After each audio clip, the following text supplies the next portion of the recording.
সাহিত্যানুশীলন, উচ্চ মাধ্যমিক সাহিত্য সংকলন, দ্বাদশ শ্রেণীর পাঠ্যপুস্তক থেকে আজকের গল্প হারুন সালেমের মাসি। লিখেছেন মহাশ্বেতা দেবী। অঘ্রাণের সকালে জলের ওপর ঠান্ডা সর ভাঙেনি। বাস স্ট্যান্ডের চায়ের দোকানে উনুন ধরেনি। হারা গৌরবীর উঠোনে এসে দাঁড়ালো। হারার বয়স 7 হলে কি হয়, জ্বরে জ্বরে জিভ এড়ে কথা ওর সড়গড় হয়নি এখনো। মাঝে মাঝে কথা আটকে যায়। হারা বলল, মা। ললে না মাসি। ডেকে ডেকে দেখলাম মারা দেয় না। গৌরবী ওর নিড়িনি আর থলি খুঁজছিল। হাতে নিড়িনি নিয়ে পেট কাপড়ে থলিটা গুজে গৌরবী আর হারার মা বিলের ধারে খাল পাড়ে থানকুনি পাতা তোলে, কচু শাক কাটে, যজ্ঞডুমুরের ডাল, দুর্ব ঘাস, বেলপাতা যা পায় সব ওরা বেচে দেয় যশোদের কাছে। যশোদারা কজন রোজ সকালের গাড়িতে কলকাতা যায়, দুপুরে ফেরে। গৌরবী যায় না। গৌরবীর একখানা পা জন্ম থেকে খুঁতো, গোড়ালি আর পাতা বাঁকা, আঙুলগুলো পেছনে বাঁকানো। গৌরবী তাড়াতাড়ি হাঁটতে পারে না। শাক পাতা গুগলি তুলতে হারার মার ওপরই ওর নির্ভর। ঈশ্বরের জিনিস তো, শাকে পাতায় দোষ নেই। হারার কথা শুনে গৌরবী অবাক হয়ে গেল। বলল, রা কাড়ে না কেন? জানি না। র। গৌরবী হারার পেছন পেছন পা টেনে টেনে হারাদের ঘরে গেল। হারার বাবা ঘরামি ছিল। ঘরখানা খুব উঁচু করে বেঁধেছিল, মাথা তুলে দেখতে হয়। ঘর তোলার কিছুদিন বাদেই হারার বাবা মরে যায়। ওর মাথার বালিশের নিচে রূপোর হাসুলির মতো চকচকে নিয়র চাঁদা সাপ ছিল। হাতের আঙুল থেকে বিষ খুব তাড়াতাড়ি মাথায় উঠে গিয়েছিল। মাদুর মুড়ে হারার বাবাকে উঠোন সই করবার পর ওর সমাজের লোকরাই ঘর তুলেছিল যেমন কোঠা বাড়ি বলে মাটিতে থুতু ফেলেছিল। তখন হারার মা বুঝতে পেরেছিল অতখানি উঁচু ঘর তোলাটা সমাজের মানুষ ভালো চোখে দেখেনি। মনে করেছে কাঙালের আস্পর্ধা। তোমার ছেলে বিবির ভিখিরির দশা, তুমি সামান্য ঘরামি। তুমি পালবাবুদের চেয়ে উঁচু ঘর তোলো কেন? সেই ঘরেই শুয়েছিল হারার মা।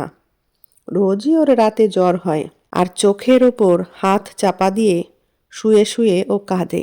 গৌরবীর হঠাৎ ভুল হয়ে গেল।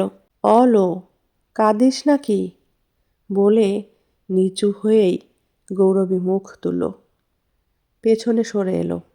দরজার কপাট ঠেলে দিয়ে হারাকে বলল, খবর দে হারা কাকাকে, বল মাসি ডাকে। হারার কাকা বাস স্ট্যান্ডে মাঝে মাঝে থাকে, মোট বয়। আজ ছিল না। দুপুর পেরিয়ে বিকেল নাগাদ রাজমিস্ত্রি পাড়ার কজন এসে হারার মা আয়েছা বিবিকে তুলে নিয়ে গেল। গৌরবী বলল, সঙ্গে যা হারা, মাটি দে। বিকেলের পড়ন্ত আলোয় একা একা যজ্ঞডুমুরের ডাল ভাঙতে ভাঙতে গৌরবীর নিজের জন্যে বড় কষ্ট হলো। হারার মা ছেলের হাতের মাটি পেল, ভাগ্যে ছিল।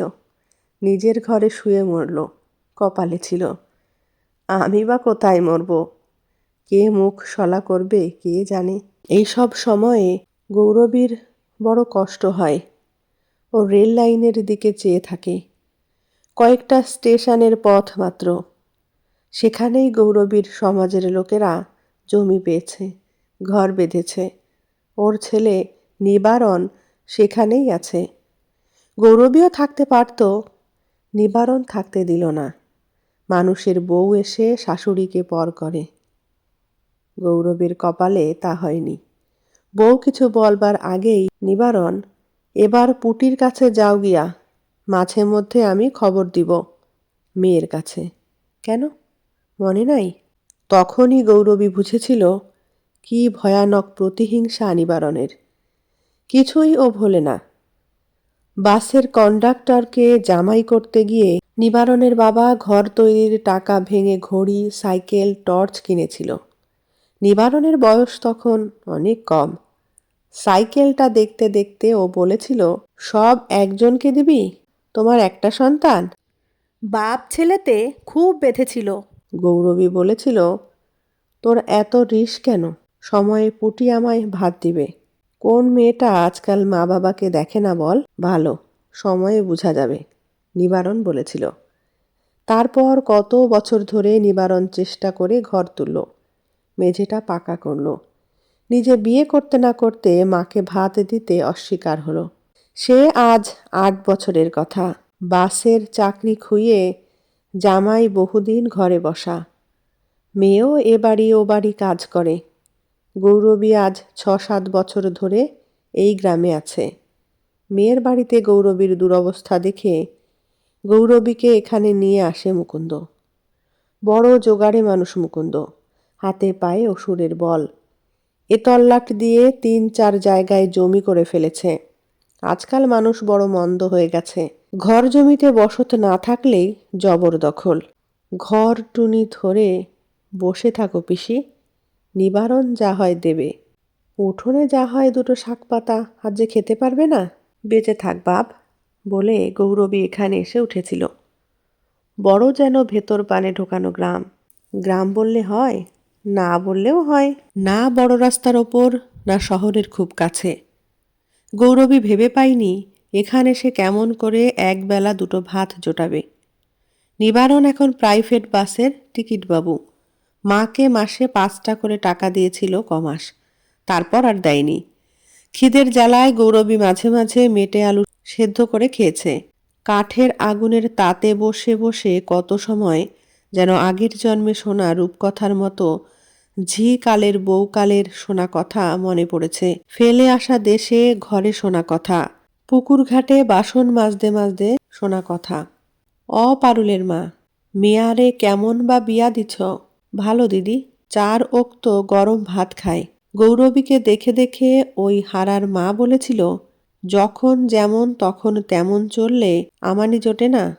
আমাদের জোটে কেমন করে? কেমন করে?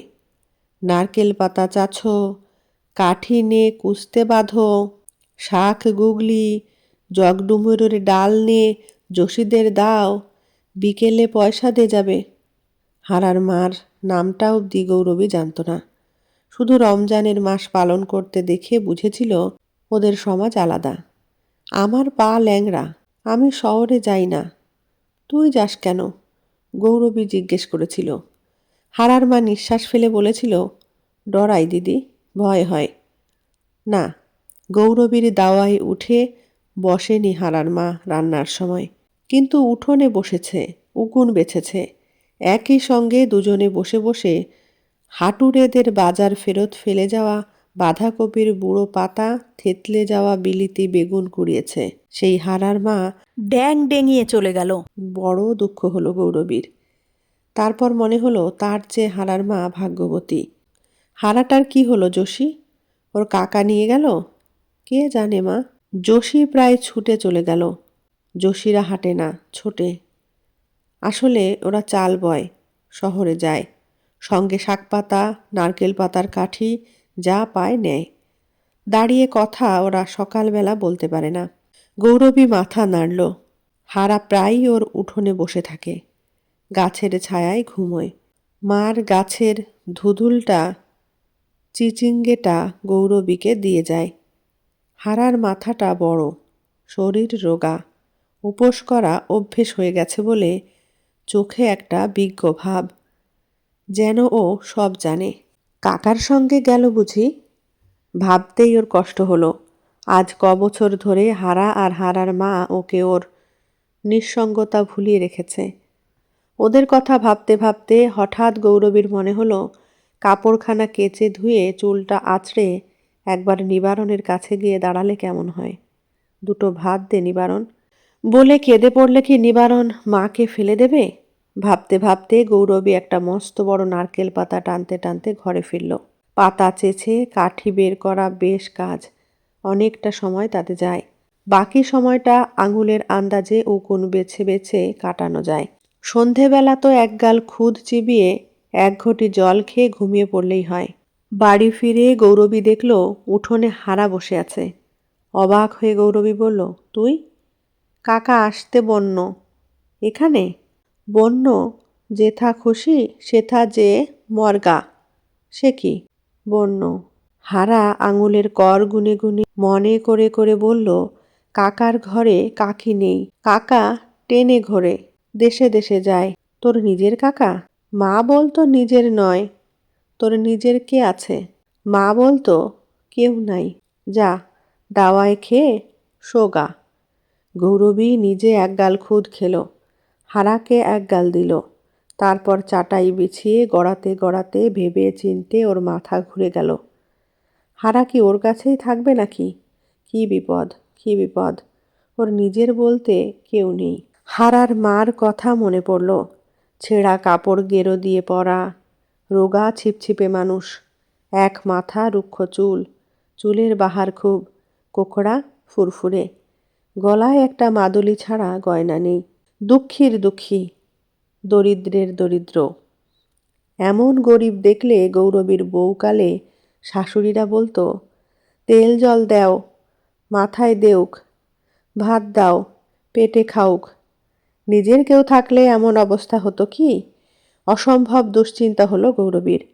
হারার মার সাতকুলে কেউ নেই, তা বলে গৌরবী কি করবে? তার নিজের আধ পেটা অন্ন জোটে কিনা জোটে। তাছাড়া গৌরবী কেমন করে বা হারাকে ঠাঁই দেয়? হারা কি তার ধর্মের মানুষ না সমাজের? হারা ঘুমের মধ্যে অল্প অল্প ফোপাচ্ছে, বুঝি মার কথা ভাবে। গৌরবী অস্ফুটে বলল। তারপর চাটাইটা নিয়ে হারার কাছে গেল। হারার গায়ে হাত দিয়ে বলল, কাত ফিরে শো হারা, স্বপ্ন দেখিস? ভয় কি? গৌরবী মনে মনে ঠাকুরকে ডেকে চোখ বুঝল। দিন মনে ও যা পায় না, স্বপ্নে অনেক সময়ে তা পেয়ে যায়। স্বপ্নের গৌরবীর মাথায় তেল, জব জব করে। পরনে গোটা কাপড়, পেটে ভাত। স্বপ্নের গৌরবীকে নিবারণ মাথায় করে রাখে। আজ স্বপ্নে ওকে হারার মা হাত ধরে নিয়ে গেল এক আশ্চর্য দেশে। সেখানে থানকুনি পাতা, দুর্ব ঘাসের মেলা, মাদার গাছের ছায়ায় ঢেকি শাকের জঙ্গল। এত শাক পাতা সব দুহাতে তুলতে তুলতে গৌরবীর মনে হলো, এই তো স্বর্গ। তার স্বর্গ আর হারার মার স্বর্গ কি এক হতে পারে? নাকি সব গরিবের স্বর্গ আসলে এক? সকালবেলা গৌরবী হারাকে বলল, খাল পাড়ে যা হারা, যোশীকে বল আমার দেহ ভালো নয়, যেন দেখা করে। আর দেখ, যদি কেউ বলে রাতে কোথায় ছিলি, বলিস মাসির উঠোনে। মনে থাকবে? হারা ভুরু কুঁচকে একটু বুঝতে চেষ্টা করলো। সব কথা ওর মনে থাকে না, সেই জন্যেই ও কর গোনে, নয়তো সুতোয় গিট দেয়।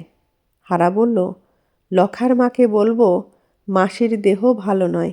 আর যদি কেউ বলে রাতে কোথায় ছিলি, বলবো মাসির ওটনে। এই তো? এই ন্যাকড়াটা নে হারা, থানকুনো পাতা তুলবি। গৌরবী হাড়ি পাতিল নেড়ে চেড়ে কগাল মিয়ানো চাল ভাজা পেল। হারাকে টোপলা বেঁধে দিল, বলল, নে জল খাস। যোশী যদি পারে, জানি আমার উঠোন ঘুরে যায়। হারা চলে গেল। গৌরবী উঠোন ঝাঁট দিল। শুকনো পাতা, কাঠি, শুকনো ডালে জ্বালানির কাজটা চলে।